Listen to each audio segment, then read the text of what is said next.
In this video, I'll show you how to protect your site content, images, or code from being copied using the mouse right-click option. So let's start the process. In WordPress dashboard, go to Plugins page, search for right-click, then install and activate this plugin. WP Content Copy Protection. Next, click the Settings tab under Copy Protection on the left side of the screen.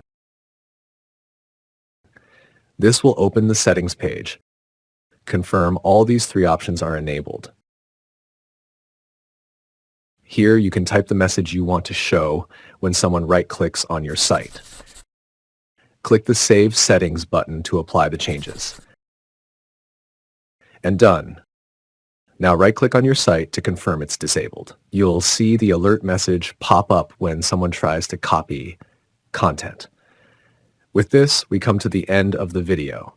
Like and comment if this video was helpful, and don't forget to subscribe to my channel.